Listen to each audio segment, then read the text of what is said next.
안녕하세요. 여간입니다. 오늘의 강좌 주제는 바로 눈입니다. 시작 전 이 영상은 눈을 이런 스타일로 그리세요 같은 강좌가 아닌 눈은 이런 구조를 가지고 있고 상황 및 각도에 따라 가지는 특징 등 초보자들의 이해를 돕기 위한 강좌입니다. 사람의 신체에서 눈은 마음의 창이라는 별명을 가진 것처럼 사람 한 명쯤은 쉽게 죽일 수 있는 무시무시한 신체 부위입니다. 그렇다는 것은 즉 여러분들은 눈을 표현력 있게 그릴 수 있으면 인종, 나이, 성격, 기분, 캐릭터성 등을 손쉽게 표현할 수 있다는 것입니다. 아마 많은 초보자분들은 눈을 평면적으로 그리실 겁니다. 한번 손을 한쪽 눈에 대보시길 바랍니다.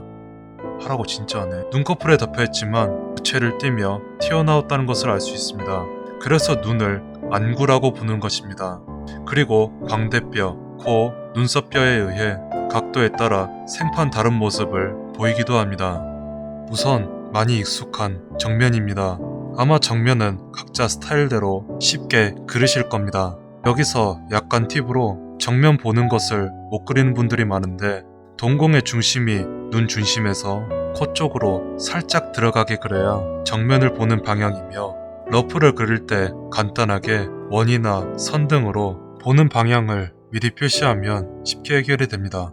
다시 본론으로 넘어와 정면은 간단한데 문제는 이제 각도의 변화입니다. 한번 거울이나 핸드폰 셀카 모드로 봐보시길 바랍니다. 정면을 보고 나서 한번 왼쪽으로 천천히 틀어보면 멀어지는 왼쪽 눈의 가로가 점점 짧아지며 그 끝에 가서는 눈꼬리가 사라지고 코 쪽 부분인 눈물 언덕 부분만 보이게 됩니다. 반대로 가까운 오른쪽 눈도 눈물 언덕 부분이 점점 짧아지고 끝에 가서는 사라지며 눈꼬리 쪽이 점점 길어지는 것을 알 수 있습니다. 이게 바로 눈이 구체라서 생기는 현상입니다. 그럼 당연히 평면 그림을 그릴 때는 이러한 특징을 담아야 깊이 있는 그림을 그릴 수 있습니다. 그리고 여기서 코라는 존재 때문에 멀리 있는 왼쪽 눈은 점점 코에 의해 눈물 언덕 부분부터 점점 가려집니다.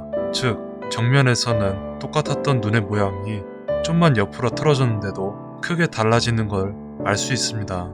그럼 여기서 아이의 측면으로 넘어가 봅시다.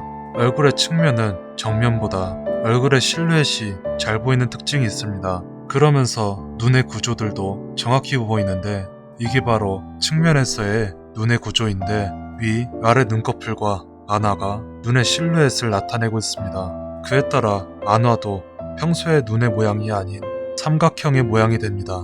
물론 여러분들의 그림체에 따라 여기서 뺄 부분은 빼고 과장할 부분은 과장하면 됩니다. 그럼 이제 좌우가 아니라 위아래로 이동을 해봅시다. 위아래는 눈의 세로 길이에 변화가 일어납니다. 여기서 사람의 눈은 보통 좌우만 흰자가 보이는 이백안입니다. 그리고 눈의 각도에 따라 아래나 위에도 흰자가 보이는 삼백안 상태가 됩니다. 다른 건 몰라도 삼백안의 표현만 잘해도 얼굴 각도의 표현을 쉽게 할 수 있습니다. 그리고 측면으로 이동할 때 코가 눈의 모양에 크게 영향을 끼치면 위아래의 이동은 눈썹뼈와 광대뼈가 영향을 끼칩니다.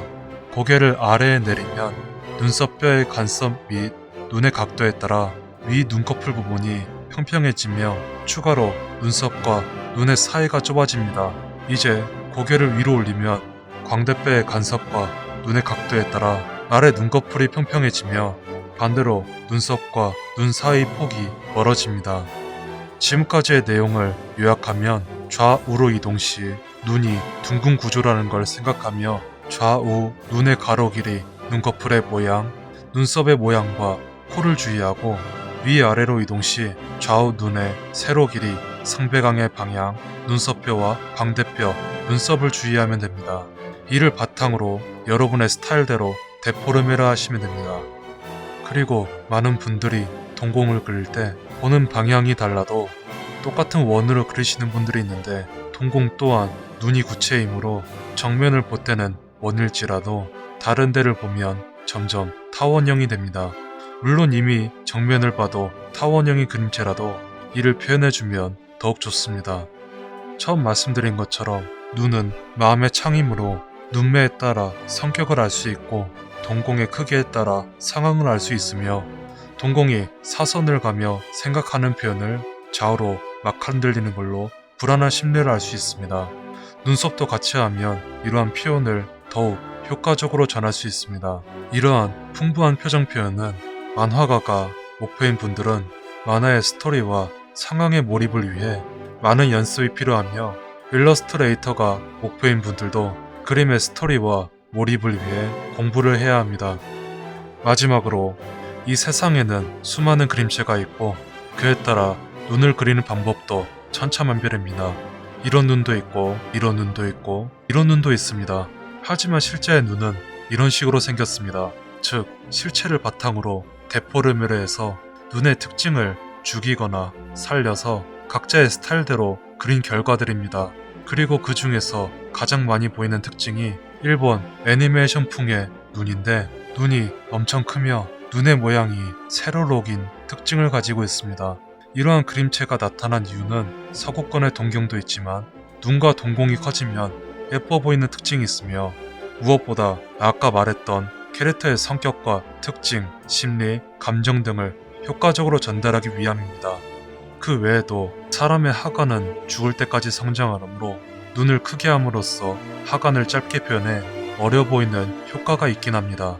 그리고 그 외에도 눈물 언덕도 없어지며 눈 위에 진한 검은색 부분을 그리는 이유는 1초에 몇십 장을 그려야 되는 애니메이션의 특징상 눈썹 하나하나 긋기보다 이를 뭉쳐서 검은색으로 쓱 그려서 쉽게 그리기 위해 나타낸 특징이며 좌우에만 눈썹을 그리는 것도 정면에서 보면 눈의 구조에 따라 끝부분은 일자가 아닌 눈썹 특유의 곡선이 나타나므로 이렇게 나타낸 것입니다. 그저 예뻐 보이려고 한 게 아닌 이러한 인체의 특징을 잘 데포르메한 것이 일본 그림체이며 현대의 많은 그림들이 이러한 일본체를 베이스로 변형을 하는 건 십덕들을 저격한 것은 있긴 한데 완벽해서입니다. 이러한 설명을 드린 건 여러분들도 이러한 특징을 담아서 그리실 텐데 적어도 여러분들이 그림을 그리면서 왜 이렇게 그리는지 이유를 알고 그리는 게 훨씬 좋을 것 같아 같이 설명을 드렸습니다. 사실 눈은 그림 강좌가 필요 없는 아주 간단한 것입니다. 애초에 제가 말씀드린 특징도 거울이나 핸드폰 셀카만 봐도 쉽게 알 수 있는 특징입니다. 제가 말씀드린 게 애매하면 한번 거울을 보면서 되새겨보며 그려보시길 바랍니다. 여러분들의 몸은 그림을 그림에 훌륭한 커닝페이퍼입니다. 자, 그렇게 시청을 해주셔서 감사합니다. 오늘은 눈을 그릴 때 주의하고 알아야 할 눈의 특징을 적어봤습니다. 소소하지만 여러분들의 그림 활동에 도움이 되길 바라며 좋은 하루 되시길 바랍니다. 중요한 거 하나 빼먹었다. 좋아요와 구독 부탁드립니다. 유바.